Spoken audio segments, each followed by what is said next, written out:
പാലക്കാട് ഒറ്റപ്പാലത്ത് MDMA-യുമായി 2 യുവാക്കൾ അറസ്റ്റിൽ. ചുനങ്ങാട് സ്വദേശി ഷുഹൈബ്, മായന്നൂർ സ്വദേശി മുഹമ്മദ് ഷമാർ എന്നിവരാണ് അറസ്റ്റിലായത്. 9 ഗ്രാം MDMA ഇവരിൽ നിന്നും പോലീസ് പിടിച്ചെടുത്തു.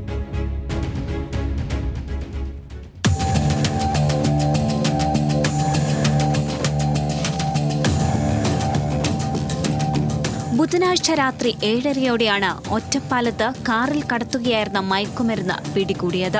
പോലീസിന് ലഭിച്ച രഹസ്യവിവരത്തിന്റെ അടിസ്ഥാനത്തിലായിരുന്നു പരിശോധന. കാറിന്റെ ഡാഷ്ബോർഡിൽ നിന്നാണ് 8.980 ഗ്രാം MDMA കണ്ടെത്തിയത്. ഇവരുടെ കൈവശമുണ്ടായിരുന്ന 3 മൊബൈൽ ഫോണുകളും പോലീസ് പിടിച്ചെടുത്തു.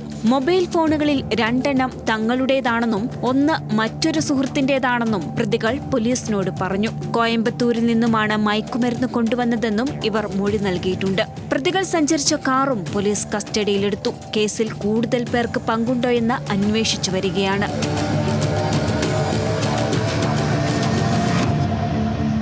ന്യൂസ് മലയാളം, പാലക്കാട്.